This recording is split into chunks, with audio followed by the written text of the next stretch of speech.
le titre du message et on commence une nouvelle série qui va se faire sur 4 épisodes. C'est le refuge. Et aujourd'hui, nous allons parler de l'Éternel, mon refuge. L'Éternel, mon refuge. Et j'aimerais simplement lire avec vous un chapitre, Psaume 91. Et ce Psaume 91-là, le but à la fin de la série, c'est que tout le monde l'ait appris par cœur. Est-ce qu'il y a des gens ici qui aiment apprendre des versets par cœur ? Oh, c'est excellent. Super, je vois que le reste, il y a une personne qui a levé la main. C'est super important d'apprendre des versets par cœur. Pourquoi ? Parce que le moment où vous vivez quelque chose, même si au bout d'un moment vous avez oublié le verset, votre cerveau et votre âme et votre esprit a intégré. Il a intégré le verset et donc le jour où tu vis quelque chose, le Saint-Esprit va simplement venir pouvoir te le rappeler. Si tu ne l'as pas appris par cœur, qu'est-ce que le Saint-Esprit peut faire ? Tu es limité et il va te limiter. Il va faire en fonction de toi. Si tu ne l'as pas appris par cœur, tu ne pourras pas faire ce genre de choses. Et j'ai envie de vous apprendre et vous dire en fait, mais apprenez ce texte par cœur. Et on va l'apprendre par cœur. On va apprendre les 4 premiers versets pour la semaine prochaine. D'accord ? Les 4 premiers versets. Est-ce qu'il y a quelqu'un qui va relever le défi ici ? Non, il doit y avoir beaucoup plus de mains. Beaucoup plus de mains, les amis, c'est tellement important d'apprendre des versets. Et 2 gars, bon ok, nous... C'est important d'apprendre des versets par cœur. On va le lire et après je vais commencer.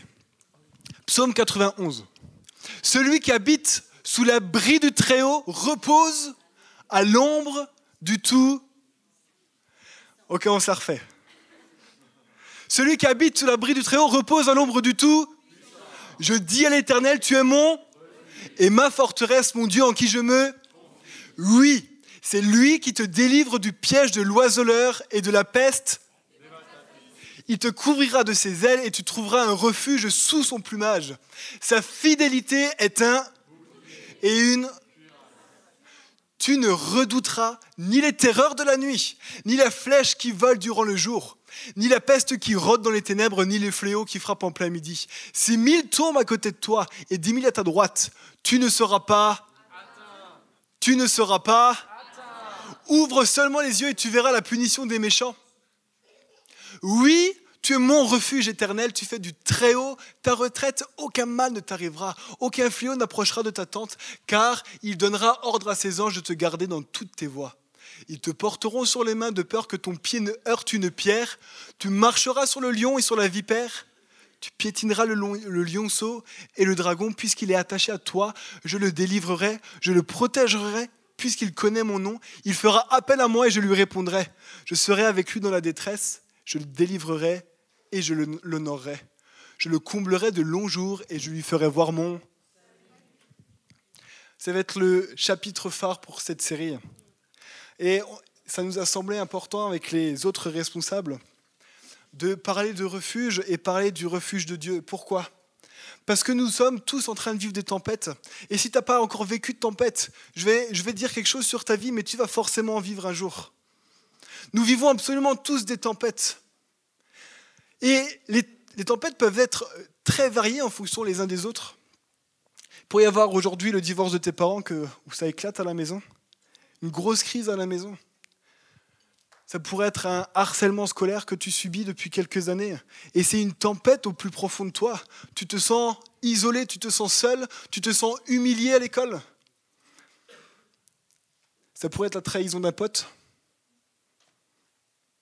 Où tu te sens complètement défoncé par cette personne-là, humilié également, trahi, trahison.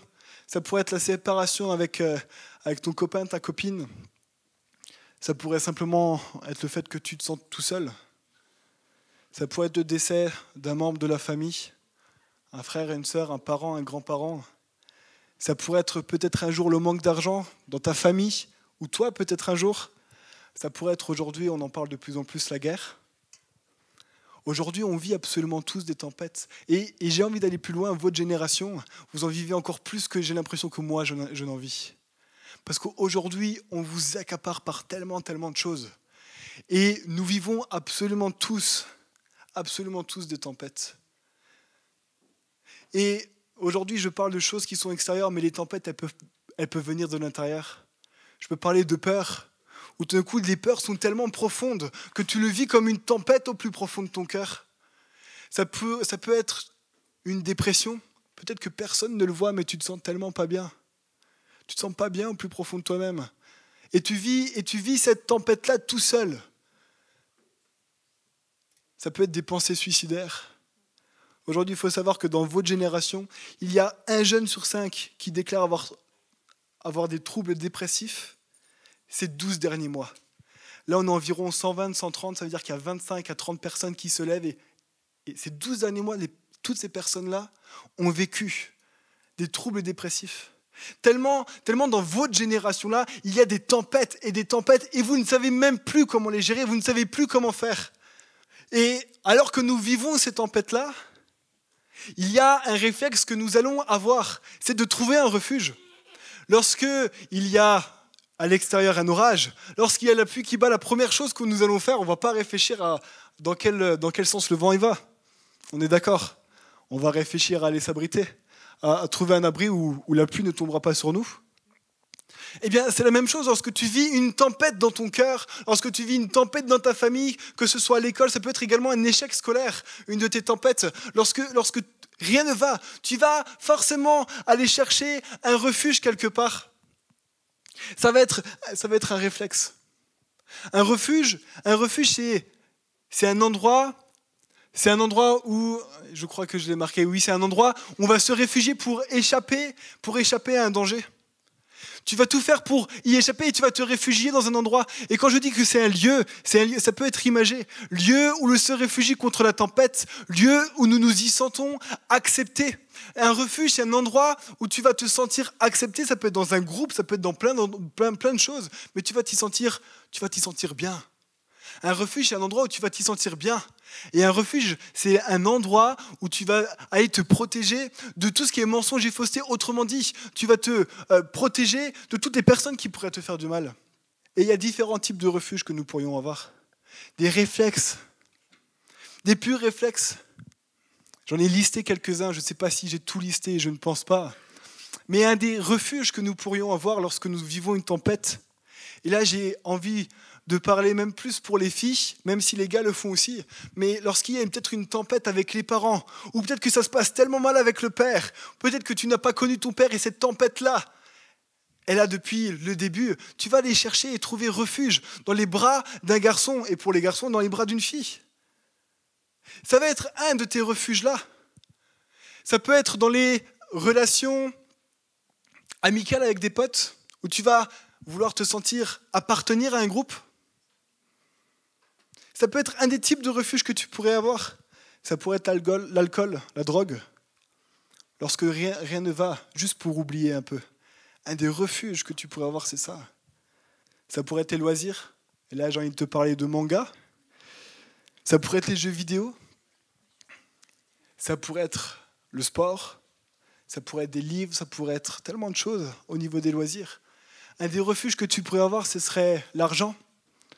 Lorsque rien ne va et lorsque tu vas vouloir te réfugier pour avoir le plus d'argent possible, pour pouvoir t'acheter le plus de choses possible, parce que ça va venir combler un vide qui est au plus profond de toi, parce que tu es en train de vivre une tempête. Ça pourrait être tes écrans.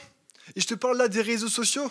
Combien de fois lorsque ça ne va pas, on se penche sur nos réseaux sociaux et puis on y va. Et tout d'un coup, il est 2h du matin. C'est déjà arrivé à quelqu'un ça, 2h du matin jusqu'à 2h du matin comme ça? Non, je vous crois pas. Je crois pas.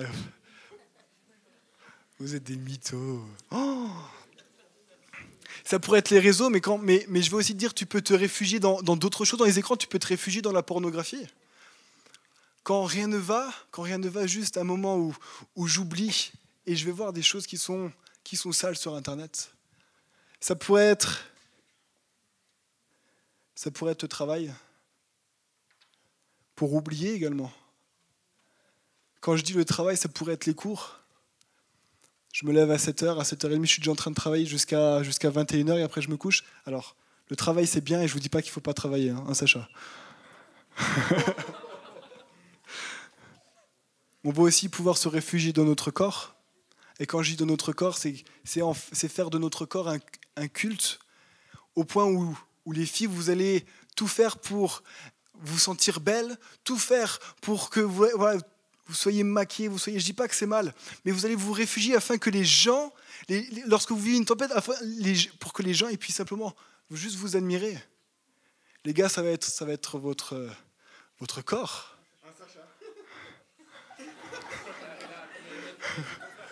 Mais les amis, mais c'est une réalité. Non, Sacha, je sais que c'est pas comme ça. Enfin, pas totalement. Mais on va tous trouver, et je ne sais pas si j'ai fait la liste de tous les refuges, mais c'est des refuges dans lesquels nous allons pouvoir nous y sentir bien. Nous allons pouvoir oublier des fois notre tempête, nous allons pouvoir simplement se sentir juste souffler. Dans ces refuges-là, on va pouvoir on va souffler. Ça, c'est les refuges que nous pouvons avoir. Et je crois que lorsque nous nous mettons dans ces refuges que j'ai dit, nous allons nous mentir à nous-mêmes parce qu'on croit que ça va nous faire du bien. Mais ça laisse un vide au plus profond de nous et la tempête, elle est toujours là. La tempête est toujours là. Et ces refuges-là ne vont pas nous amener dans la paix absolue. Et je crois que nous avons un autre choix, c'est le choix que David nous laisse dans le psaume 91. C'est le refuge qui est Dieu.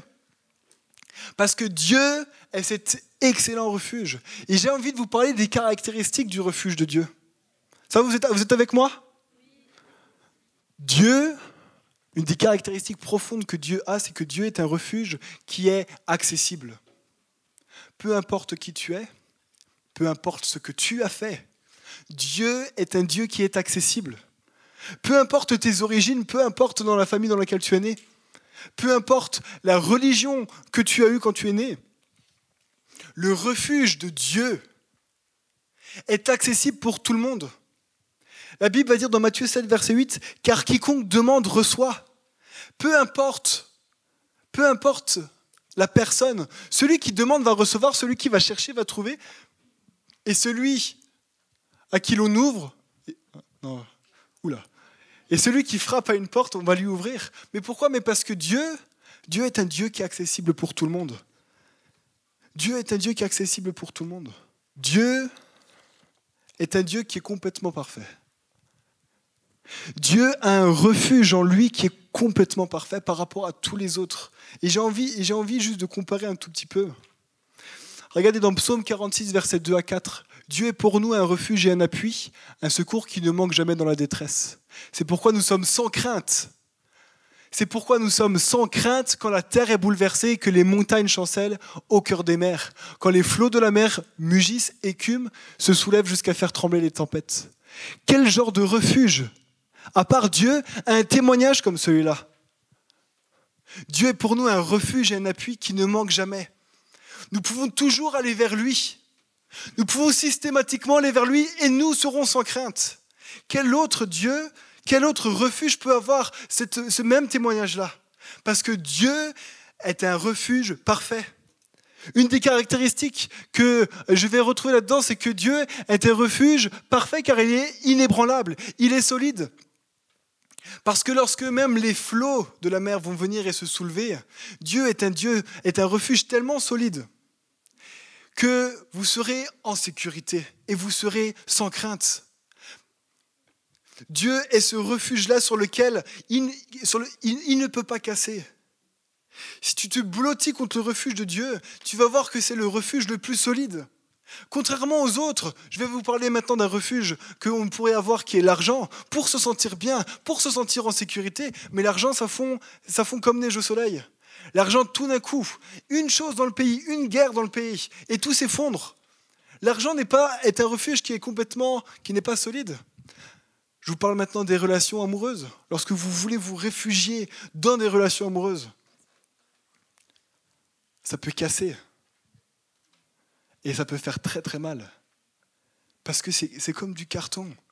C'est comme du carton. Ces refuges-là sont comme du carton. Il suffit que tu t'appuies trop dessus pour que ça se pète la figure. Mais Dieu, tu t'appuieras toute ta vie comme tu le veux, comme tu le souhaites, dessus, et jamais ça s'effondrera. C'est quelque chose qui est complètement dur. Dieu est ce refuge qui est inébranlable. Il y a une parabole dans la Bible qui compare un fou et un sage. Je ne sais pas si vous la connaissez. fou est le sage qui bâtisse une maison sur le roc. Le sage va bâtir sa maison sur le refuge qu'est Dieu.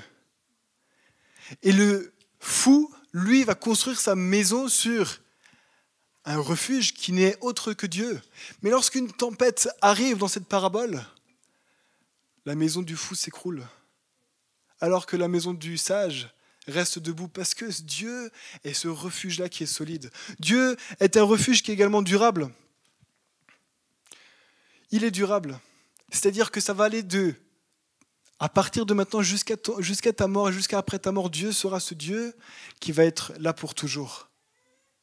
Il va être là pour toujours. Jamais et jamais et jamais il ne t'abandonnera.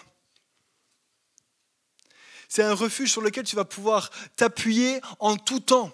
Regardez maintenant, si vous prenez refuge dans l'alcool et la drogue juste pour oublier un petit peu, le problème c'est que le lendemain matin, une fois que tout est terminé, tout est revenu. Absolument tout est revenu parce que c'est un refuge qui n'est pas durable. Dieu est ce refuge qui ne déçoit pas. C'est un refuge qui sera toujours là, mais qui ne te décevra jamais. Tous les autres refuges te décevront un jour ou l'autre.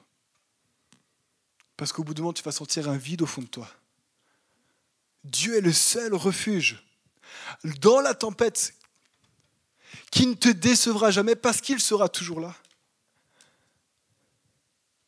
Les autres refuges vont t'abandonner, les autres refuges vont te trahir. Et tu vas t'enlacer. Et le problème, c'est que si tu ne choisis pas Dieu comme refuge et que tu choisis d'autres refuges, il va y avoir des risques dans ta vie. Un des premiers risques que je peux voir, c'est accentuer l'incertitude par rapport à qui tu es. Tu vas pouvoir passer dans une crise identitaire. Je reprends l'exemple d'une fille qui passe par la tempête de son père qui est absent avec elle et dont elle avait tellement besoin. Elle est dans cette tempête-là et elle va se réfugier dans une relation amoureuse et que ça casse parce que le gars il fait n'importe quoi. Tout d'un coup, elle va se sentir tellement humiliée. Elle va se sentir tellement humiliée qu'elle va douter d'elle-même. Et elle va passer par cette crise identitaire-là. Est-ce que je suis vraiment bien ? Et elle va commencer à se comparer aux autres et à se dire je suis nul. Je suis nul. Elle va passer dans cette crise identitaire et je crois que je pourrais parler de ça sur chacun des refuges. Elle va accentuer les blessures que tu as.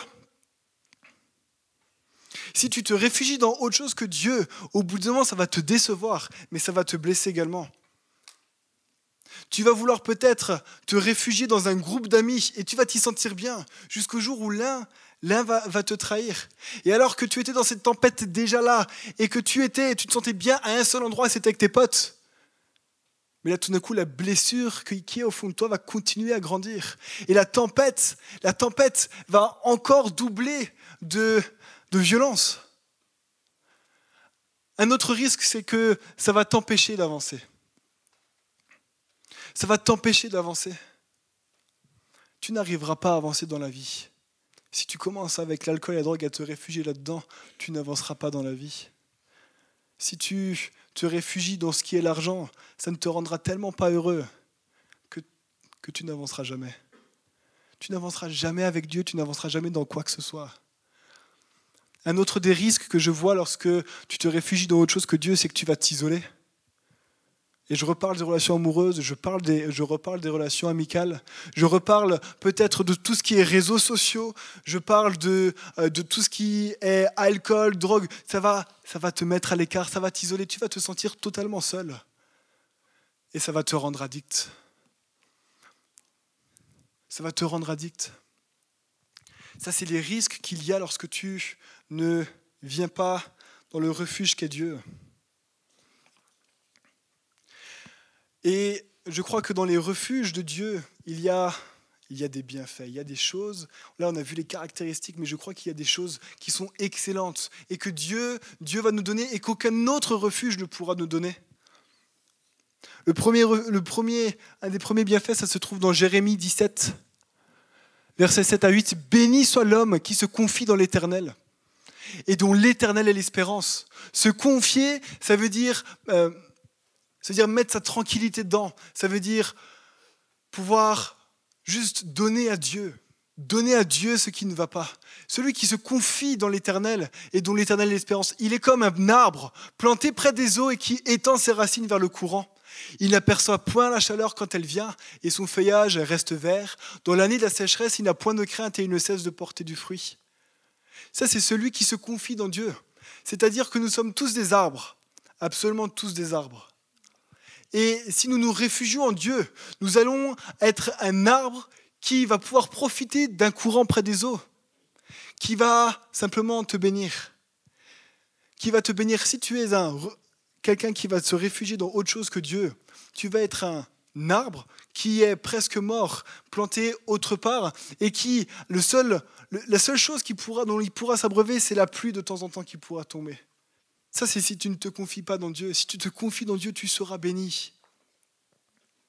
Tu seras béni, tu vas être un arbre qui va avoir de la vie en toi. Tu vas être au clair avec toi. Un autre des bienfaits qu'il y a dans le refuge de Dieu, c'est que tu vas être en paix. La Bible dit, regardez là, je vais vous citer un verset que je connais par cœur parce que je l'ai appris par cœur, parce que celui-là m'a fait du bien. Philippiens 4, versets 6 à 7. Ne vous inquiétez de rien, mais en toute chose, faites connaître vos besoins par des prières et des supplications avec des actions de grâce. Et la paix de Dieu, qui surpasse toute intelligence, gardera vos cœurs et vos pensées en Jésus-Christ. Ça, c'est celui qui se confie en Dieu. C'est celui qui se confie en Dieu en venant vers Dieu. Se réfugier, ça veut dire venir auprès de Dieu. Et tu te réfugies en Dieu avec des prières, avec des supplications, des actions de grâce. Et la paix de Dieu qui est là, la paix de Dieu va venir. Il y a certains d'entre vous, vous avez choisi d'autres refuges. Et vous êtes dans l'anxiété totale. Il y a des peurs qui sont au fond de vous. Vous n'êtes pas en paix. La nuit devient difficile parce que vous ne vous réfugiez pas en Dieu. Vous vous réfugiez dans plein d'autres choses, mais pas en Dieu. Lorsque tu te réfugies en Dieu, tout d'un coup, il y a la paix dans ton cœur. Tu dors tranquillement.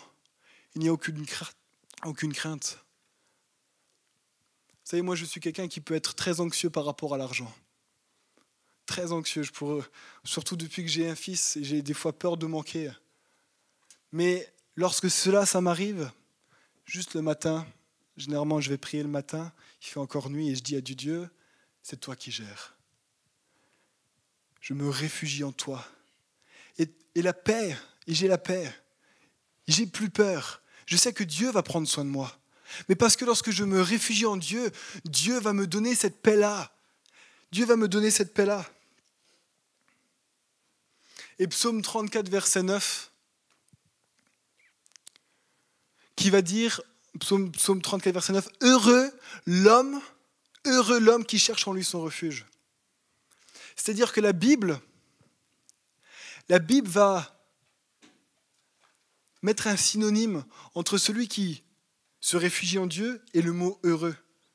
C'est-à-dire que lorsque tu vas te réfugier en Dieu, oui, tu vas être béni, oui, tu vas avoir la paix, mais tu vas être simplement heureux, il y aura le bonheur. Tu vas vivre dans le bonheur, parce que la paix est là, parce que tu es béni, mais ça, c'est le bonheur. Et si tu ne te réfugies pas en Dieu, je crois que tu vas avoir un semblant de bonheur. Je crois que ça ne sera jamais le vrai bonheur que Dieu aimerait que tu aies. Mais tu vas avoir besoin d'apprendre. Pour avoir tous ces bienfaits-là, pour avoir Dieu comme refuge, tu vas devoir apprendre. Apprendre Dieu comme refuge. La Bible dit dans Jérémie 17, versets 5 à 7, « Ainsi parle l'Éternel, maudit soit l'homme qui se confie dans l'homme. » L'homme qui se confie dans l'homme, ça veut dire dans les choses matérielles, ça veut dire auprès des humains, ça englobe tout ça. Maudit soit l'homme qui se confie dans l'homme, qui prend la chair pour son appui et qui détourne son cœur au corps de l'Éternel. Béni soit l'homme qui se confie dans l'Éternel et dont l'Éternel est l'espérance. Jérémie va parler de deux choses complètement différentes. C'est celui qui se confie en l'homme et celui qui se confie en l'Éternel. Il y a deux choses. Il y a deux poids, deux mesures. Ça veut dire quoi ? Ça veut dire qu'il y a un choix à faire. Tu peux largement te confier dans les choses que le monde te propose. Tu peux te confier largement dans toute la partie relations, que ce soit amoureuses, que ce soit même des fois, c'est même des relations familiales. Tu vas te réfugier auprès peut-être des fois de tes parents. Et je dis pas que toutes ces relations, enfin avec la famille, je pense que des fois c'est bien, mais des fois, et je pense qu'il faut avoir un peu de, il faut des fois, regarder et vérifier. Mais des fois, ça peut être malsain, parce que tu ne te réfugies pas en Dieu, tu te réfugies dans quelqu'un d'autre. Et tu vas avoir ce choix à faire là. Et ce choix-là, il est tellement important au final. Il est tellement important parce que c'est ça qui va pouvoir peut-être driver ta vie. Tu as ce choix qui est à faire. Et la Bible, dans Psaume 118, va t'encourager à te réfugier en Dieu. Il dit carrément mieux vaut. Et que dans le mieux vaut, je crois que c'est fois 1000. Mais c'est tellement meilleur de se réfugier en l'Éternel que de se confier en l'homme. Et il le répète une deuxième fois, mieux vaut chercher un refuge en l'Éternel que de se confier au grand. Aujourd'hui, je suis là juste pour t'encourager à prendre Dieu comme ton refuge. On va parler d'autres choses. On va parler, il y a 3 messages encore sur le refuge. Mais aujourd'hui, je veux t'encourager à dire, ok, moi, à partir de maintenant, je veux choisir. Je veux choisir. Vous savez, lorsque nous nous réfugions en autre chose qu'en Dieu, des fois, c'est souvent inconscient. C'est souvent parce que c'était un réflexe. En fait, c'est inné de chercher un refuge. Et on ne le fait pas exprès. Mais prendre Dieu comme refuge, c'est quelque chose qui est conscient. C'est quelque chose que nous voulons. C'est quelque chose qui doit être décidé. Et je crois que ça n'est pas inné. Prendre Dieu comme refuge, ça n'est pas inné. C'est un choix qui est à prendre. Et je reprends juste le verset, Matthieu 7, verset 8. « Car quiconque demande reçoit, celui qui cherche trouve, et l'on ouvre à celui qui frappe. » Ça veut dire quoi ? Ça veut dire qu'il va falloir que tu cherches. Parce que ce n'est pas inné. Ce n'est absolument pas inné. Il va falloir que tu travailles à cela. Il va falloir faire un effort. Et ce n'est pas forcément toujours simple, mais c'est ce qu'il y a tellement de mieux. C'est ce qu'il y a tellement de mieux. Tu vas avoir besoin d'apprendre à trouver ton refuge en Dieu. Tu vas avoir besoin d'apprendre à carrément déconstruire tes autres refuges. Tu vas avoir ce besoin d'apprendre de déconstruire. Peut-être que c'est les relations amoureuses, comme je l'ai dit, et tu vas devoir apprendre à déconstruire cela et à dire ok, Dieu, c'est en toi que je veux me réfugier. Peut-être c'est les réseaux sociaux. Ok Dieu, je veux arrêter les réseaux sociaux et je veux enlever ça. Parce que je sens que lorsque une tempête est là, je me réfugie dans les réseaux sociaux, mais Dieu, c'est dans toi que je veux me réfugier. Alors je veux supprimer les applications qui sont là. Tu as besoin d'un refuge et tu as besoin de ce refuge qui est Dieu. Dans Ésaïe, il va y avoir marqué « Tournez-vous vers moi et vous serez sauvés ». Il le dit dans un contexte où il y a une tempête, mais tournez-vous vers moi. Tournez-vous vers moi et vous serez sauvés. Faites le choix de vous tourner vers moi, de prendre du temps avec moi. Prenez-moi comme refuge et vous serez sauvés. Vous savez, j'aimerais juste dire ce que je crois que Dieu pense. Dieu pense quelque chose par rapport à toi.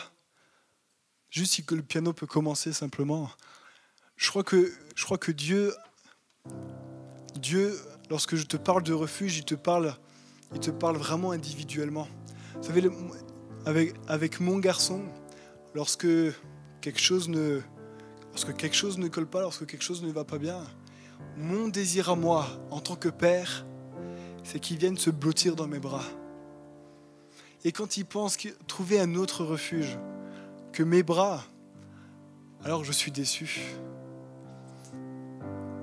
Je suis triste même. Et je crois que Dieu est ce papa également. C'est quelque chose que vous pouvez peut-être pas forcément toujours comprendre et on comprend ça difficilement lorsque nous ne sommes pas parents, mais écoutez-moi parce que j'ai passé la barrière d'être parent. Et lorsque nous sommes parents, nous comprenons un peu mieux la vision de Dieu le Père. Et Dieu est tellement triste lorsque tu prends quelqu'un d'autre en refuge, lorsque tu prends autre chose. Dieu est tellement triste, il désire que tu viennes auprès de lui. Il désire tellement que tu viennes auprès de lui. Juste si on peut simplement fermer les yeux. Dieu désire tellement, tellement, tellement, tellement. Et je crois même que Dieu va bien plus loin que ça. C'est que Dieu va carrément, des fois même pleurer, lorsqu'il nous voit aller dans des refuges. Lorsqu'il nous voit aller dans des refuges qui vont nous faire que du mal. Et aujourd'hui, nous sommes ses enfants. Nous sommes ses enfants et Dieu désire être ce papa qui te prend lorsque tu es dans une tempête. Vous savez, Dieu vous voit lorsque vous pleurez. Dieu vous voit lorsque vous avez une blessure tellement grande. Dieu vous voit lorsque vous pleurez parce qu'à la maison, ça s'est tellement mal passé. Dieu vous voit lorsque à l'école, on s'est moqué de vous. Dieu vous voit. Et Dieu, la seule chose qu'il désire, c'est mais viens auprès de moi. Viens auprès de moi et je vais te donner ce dont tu as besoin. Je vais te rassurer. Je vais te faire du bien. Dieu a ce désir-là.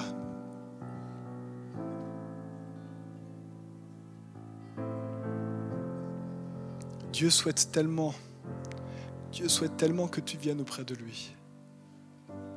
Et j'aimerais simplement aujourd'hui vous donner cette occasion-là de faire un choix. Tu es peut-être ici pour la première fois.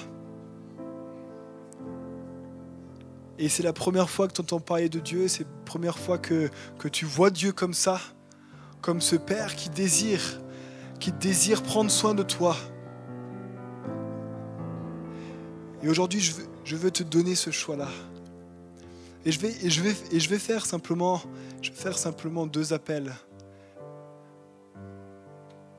Tu réponds ou tu réponds pas, ça c'est entre toi et Dieu. Aujourd'hui, je veux simplement te donner l'opportunité. Juste de dire, ok, aujourd'hui je veux faire un choix. Et j'aimerais simplement faire le premier appel pour les personnes qui ne connaissent pas vraiment Dieu. Pour les personnes qui disent, ok, moi c'est tout nouveau, ça pour moi.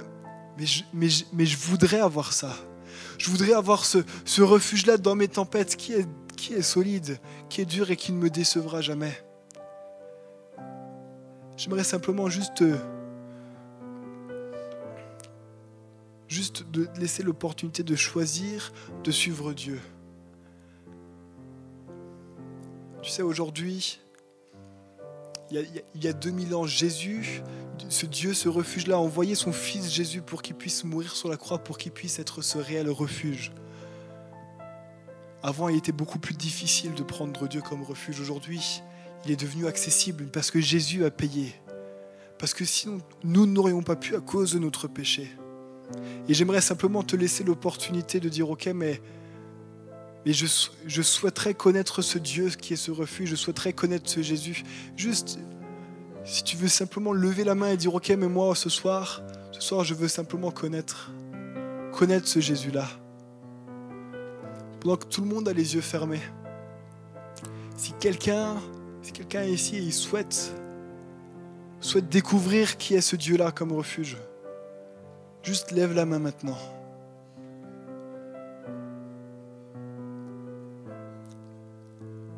Dieu vous voit. Dieu vous voit. Et je vais faire ce deuxième appel maintenant. C'est toutes les personnes qui désirent dire, ok, aujourd'hui, je choisis de me détourner de mes refuges habituels pour prendre le refuge de Dieu, pour prendre ce refuge en Dieu. Et je souhaite également simplement que tu te lèves à ta place.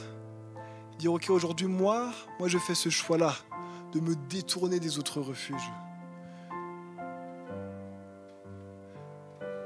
Je fais ce choix-là de me détourner de mes autres refuges pour me tourner vers le refuge qui est Dieu. Et j'aimerais simplement te proposer juste de te lever à ta place pour faire ce choix, pour pouvoir Simplement avoir tout ce que Dieu te donnera.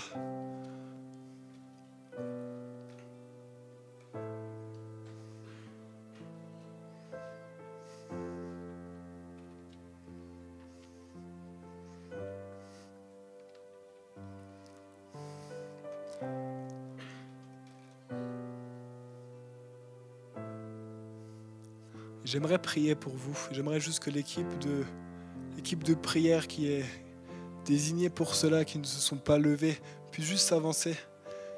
J'aimerais prier pour vous.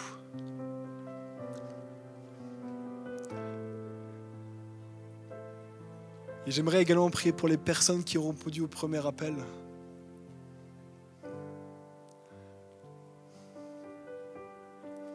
Mais avant ça, simplement, je souhaite juste que tu pries et que tu dises à Dieu, ok Dieu, maintenant je fais ce choix-là. Maintenant je fais le choix de te prendre comme mon refuge. Juste si simplement pouvons prier ensemble. Je vais prier avec vous parce que j'ai besoin aussi de me détourner de mes refuges. J'ai tellement besoin de cela. Juste lève ta voix avec moi, Père. Tu sais à quel point, Jésus, nous sommes tellement fragiles et c'est tellement difficile. C'est des fois tellement inné. Jésus, je ne l'ai pas fait exprès, nous ne l'avons pas fait exprès de nous détourner de toi pour aller voir d'autres refuges. Mais Jésus, aujourd'hui, nous faisons le choix. Nous prenons ce choix-là, tous ensemble, de dire, ok, lorsque nous avons une tempête, lorsque nous avons même un ouragan qui arrive, notre réflexe à nous voulons que ce soit de te prendre toi. Jésus, nous te le demandons. Viens et aide-nous. Viens, Saint-Esprit, et aide-nous au nom de Jésus. Père, nous aujourd'hui, nous prenons cette décision-là.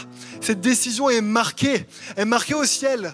Elle est marquée au ciel de dire aujourd'hui, nous prendrons Dieu comme refuge. Jésus, nous voyons les temps devenir de plus en plus difficiles. Mais Jésus, lorsque les temps deviendront encore plus durs que cela, nous te prendrons comme refuge. Car tu es notre Dieu. Tu es notre Dieu et nous t'aimons tant. Père, merci parce que tu désires tellement avoir cette relation avec moi. Tu désires tellement avoir cette relation avec les uns et les autres. Jésus, je te demande, Père, de nous aider jour après jour. Au nom de Jésus. Au nom de Jésus.